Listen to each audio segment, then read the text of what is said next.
Hey y'all, Melissa here with you today, and today's project is these adorable little PJ pants.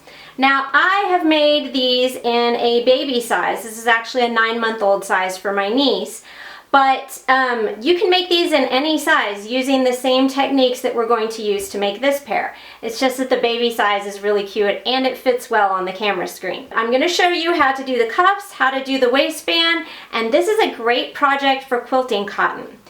In order to get the pattern or draft your pattern pieces, I've got a link below and you're going to need to check that out and go get your pattern pieces prepped and cut out of your fabric, and then come back to this video and go through the steps of how to construct these. So let's go ahead and do that.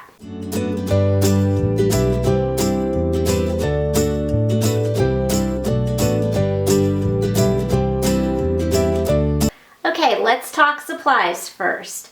Now make sure you visited that link below to figure out how to get this pattern or how to draft your own. I've got instructions for both there. But you should have 2 pants pieces, a front and a back. You should have elastic that is 1 inch less than the waist measurement of the child these are going to fit. You should have a waistband, and this should be 3.5 inches wide, and it should be twice the length of the pants piece minus ½ inch, because this is going to get sewn with a seam here, whereas this one was on the fold. And then you should have 2 cuff pieces, and those should match the bottom end of the leg. So we're actually going to start with these cuff pieces, and we are going to start by pressing one edge of each of the cuff pieces and of the waistband. And what that's going to do is that way later when we're finishing this part, it will be pressed already and it will be easier for us to finish.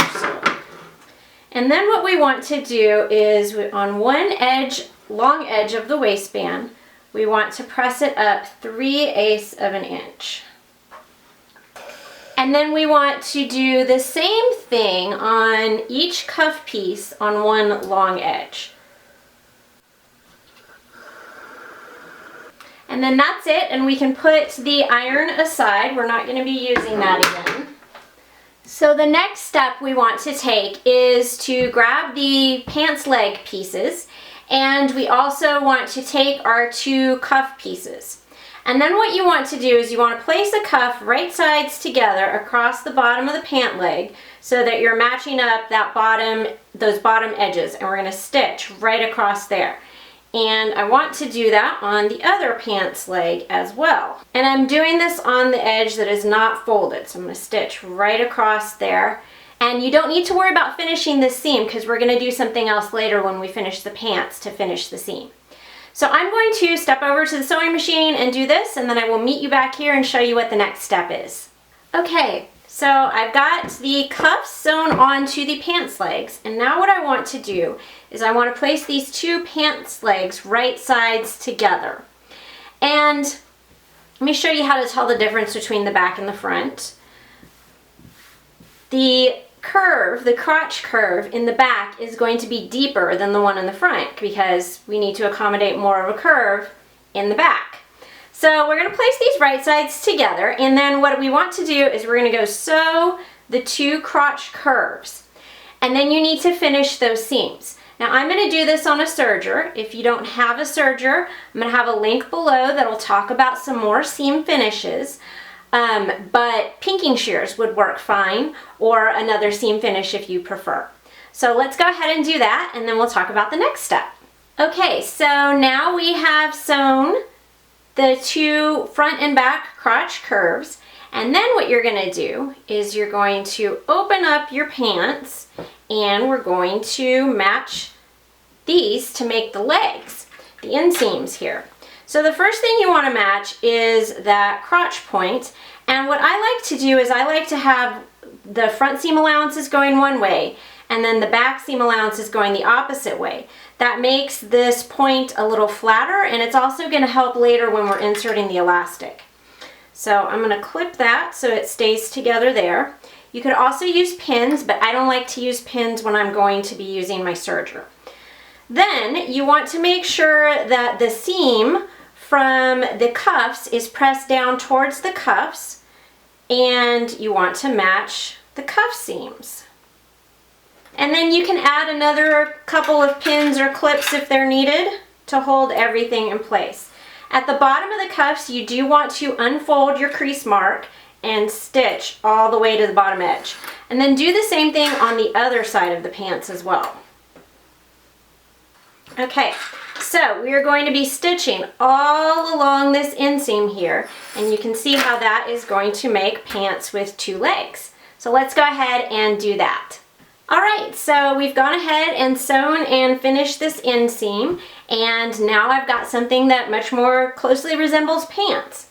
So the next thing we're going to do is we're going to go ahead and recrease that part of the cuffs that we had uncreased in order to sew. And then we're going to fold the whole cuff up, and you want it to end up covering the seam where the cuff was stitched to the pants leg. And I'm going to go ahead and pin this because this part will get sewn on a regular sewing machine. Alright, so that's how the inside's going to be finished here. Let me go ahead and repeat this on the other cuff. Okay, so here's the 2 cuffs, and the way we're going to stitch this is something called stitching in the ditch. So what we'll be doing is we're actually going to sew in this little ditch right between the seam line of the pants and the cuff. And I'm going to take the camera over to the machine so I can show you a little trick for how I do that, especially when I'm working on really small pairs of pants, like this is a 9-month-old baby size. But I do want to show you one other step that I went ahead and did off camera, and that is to take the waistband, fold it in half, right sides together, and then stitch the seam line so that now I have a circular waistband. So go ahead and do that, and then, like I said, let's show you how to do the cuffs.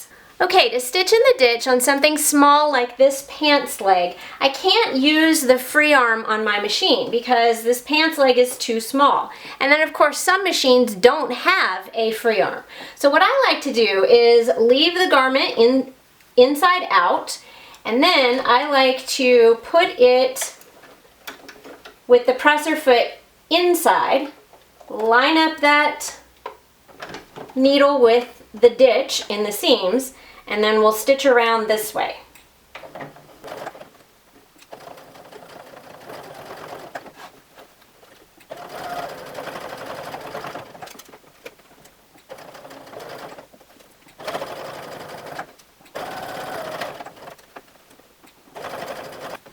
And then once you're done with that stitching, you can go ahead and turn your garment right side out because you're done.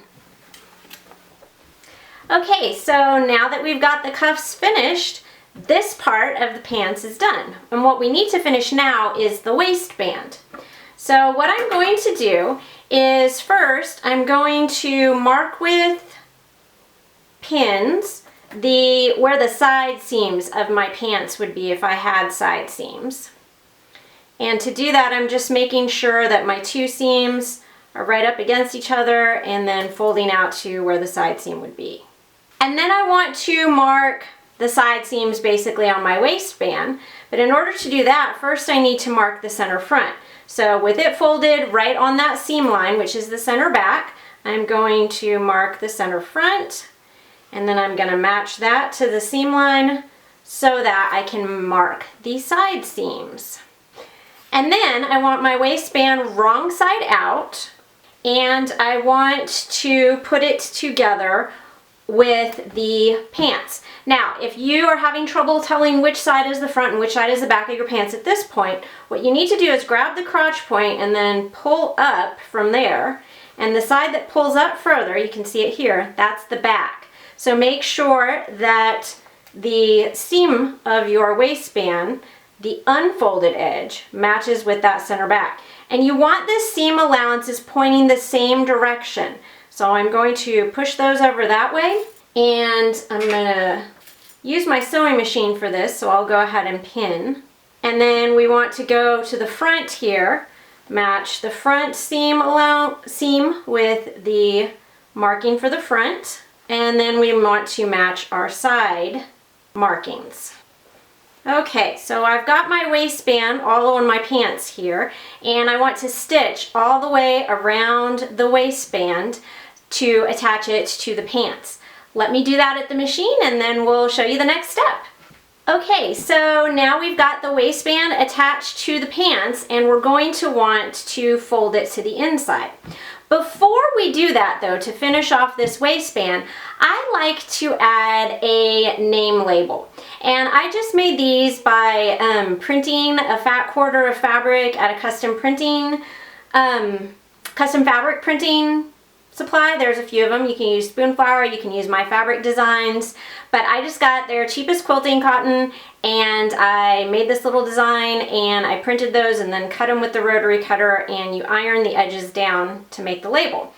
Now, if we were going to add this to the inside of the pants, what I would do is press my waistband to where it's going to go, and then I would center my label on that back seam. Because this particular pair though is going to be for a baby, and if it's ever a pair for like a kid with sensory issues, that you might want to put the label on the outside of the pants. So in that case, you can kind of see like where the waistband's gonna fold. It's just, I'm getting that pre-pressed edge and barely covering the seam with it, just like we did for the cuffs. And then I would center the label on the back, and then I'm gonna unfold the waistband because you don't want to sew your waistband closed there. So I'm going to pin it in place here and then just stitch around the edges to put that in place, and that way it's really easy to tell what the back of the pants are, and also it's not going to be bothering or itchy on the inside because the inside of the waistband would be covering any stitching. So let me go ahead and do that and then we will finish up the waistband.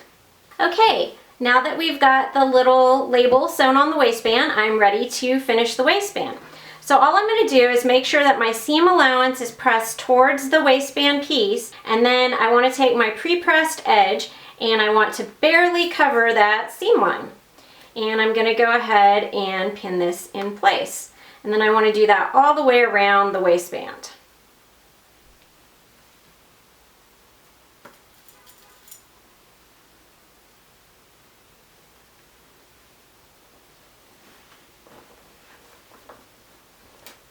Okay, once that is pinned in place, I want to stitch all the way around, just like I did on the cuff, except I do want to leave a little gap, and that is how we are going to be inserting the elastic. So make sure you leave about 1.5 inches or so unsewn of that seam from sewing around. Okay, I've gone ahead and I've stitched the waistband of this, and I have left an opening here that we'll be inserting our elastic through. So let me show you a trick on how to insert the elastic. Now typically you would be told to put in a safety pin and then feed the elastic through that way. But this is a little tool that I like to use called a bodkin that is not always commonly known, especially when you first begin sewing. So this has these little kind of claw gripper things, and the way you use it is you're going to put it on the elastic, and then you slide this ring down so that those are pressed tightly together, and then you can see it grips the elastic really well. And then you have this long sturdy piece to use to feed through the channel and get that waistband elastic inserted.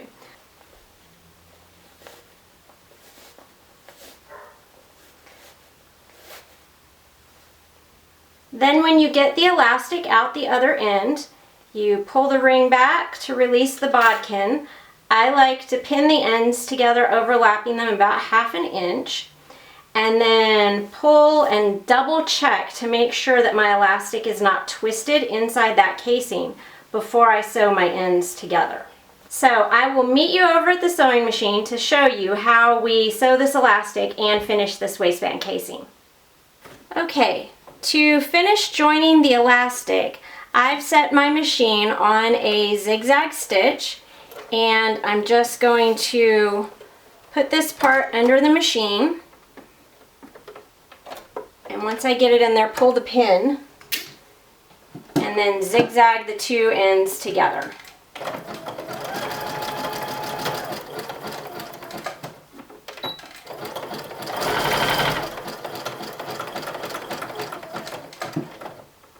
And I like to reverse stitch as you saw and then cut the thread, and that's a nice join for the elastic. If you don't have a zigzag stitch on your machine, you can also sew a square box around the edges of the elastic with a straight stitch to hold them together firmly. And then you want to pull the elastic in and finish stitching the waistband closed.